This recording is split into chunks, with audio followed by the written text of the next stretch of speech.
Herkes dersini açsın.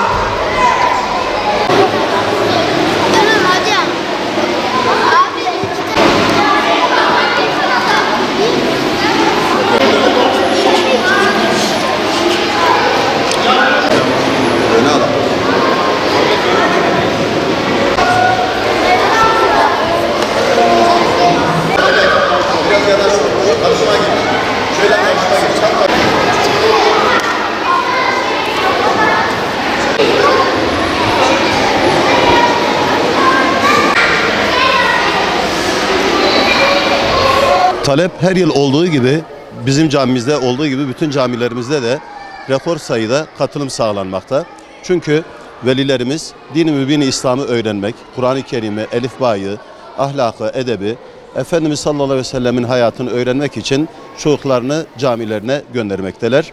En güzel yaşın, öğrenilecek yaşın bu yaş olduğu bilinmekte ve çocuklarımız camilerimize akın akın gelmekteler. Bizler en başta çocuklarımıza camiyi sevdirmek, din-i mübin-i İslam'ı sevdirmek, hocayı, Kur'an'ı, İslam'ı, Efendimizin güzel ahlakını öğretmek için çocuklarımızı en başta bu şekilde yetiştiriyor. Ardından Kur'an-ı Kerim eğitimi, siyer eğitimi ve ilmihal olarak da bizler çocukların gelecekte ibadetlerini güzel bir şekilde yapabilmeleri için dini bilgiler vermekteyiz. Bizler zaten yaz Kur'an kursunu çocuklarımıza bir fırsat olarak sunuyoruz.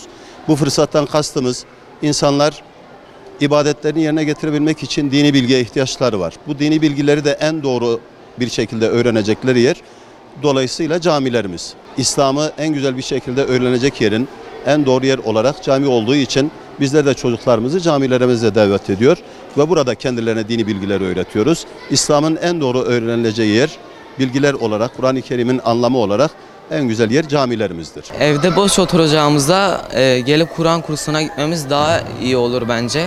Çünkü hem hadis-i şerifte de nakledildiği gibi de Kur'an'ı zorlanarak da okumaya çalışanlara 2 kat sevap verilir. Yani hem ahiretimizi kurtarırız hem de günah işlememiş oluruz.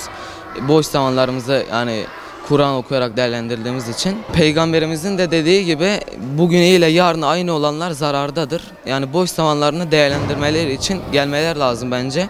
Hem Kur'an'ı okuduğumuz için de ve elifbayı öğrendiğimiz için, Kur'an'ı öğrendiğimiz için ve zorlanarak da bazı kimseler öğreniyor. Böylelikle daha çok sevap kazanıyoruz. Ahiretimizi de kurtarmış oluyoruz. Yaz Kur'an kursları başladığı için çok mutluyum. Öncelikle hocalarıma teşekkür ederim. Bize Kur'an okumayı öğrettiler. Onlara ne kadar dua etsek az. Gelmeyen arkadaşlarım gelmelerini altını çizerek öneriyorum. Gelseler çok güzel şeyler öğrenirler. Zaman geçirmek için çok güzel bir yer. Burada Kur'an okuyoruz, zamanımızı çok iyi değerlendiriyoruz. Etkinlikler yapıyoruz, dinimizi öğreniyoruz. Çok güzel bir yer. Dinimizi, elifbaları, Kur'anları. Burada geliyoruz hocalarımızla beraber elifbamızı okuyoruz, Kur'an'ımızı okuyoruz, etkinliklerimizi yapıyoruz hocalarımızla beraber. Çok güzel bir duygu. Yazın evde sıkılacağımıza geliyoruz. Burada Kur'an'ımız, dinimizi öğreniyoruz. Amaçlarımızı gideriyoruz, sıkıntımızı gideriyoruz. Camiye gelmeyenler arkadaşlarım çok şey kaybediyor. Burada iyi vakit geçiriyoruz. Saat 12'ye kadar eğleniyoruz hocalarımızla beraber. Güzel vakit geçiriyoruz. Mesela elifbadaki arkadaşlarımız Kur'an'ı geçmeye amaçlıyor. Tabii hocalarımızın yardımıyla. Kur'an'daki arkadaşlarımız ise okumalarını pekiştirerek daha iyi amellere sahip olmak için çabalıyorlar. Cami bizim için amellerimizi güzelleştirmek, cenneti garantilemek gibi kavramları bana çağrıştırıyor. Camiye gelin ve geleceğinizi garantileyin. İyilik yapın mesela. Kur'an öğrenin. Kur'an öğrenirseniz hem cennete gitmeniz daha da garanti olur. Kur'an dersi alıyorum ve ilk geldiğimde Kur'an'da geçmiştim. Bir sayfa bitirdim. Kitaptan ders görüyoruz, ders yapıyoruz. Yani gelmelerini isterim. Çok güzel bir yer. Cami bana her şeyi yapar. Yani Allah'a iman, meleklere iman, kitaplara iman, her şey.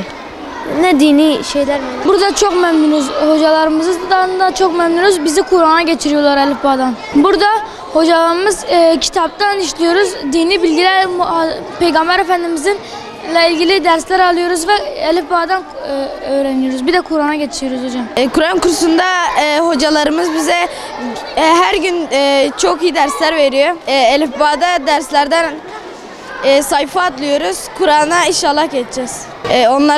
Onların buraya gelmesini öneririm. Kur'an kursuna geldiğimizden beri hocalarımıza teşekkür ederiz. Bize Elif Bağ'ı falan Kur'an-ı Kerim'i öğretti.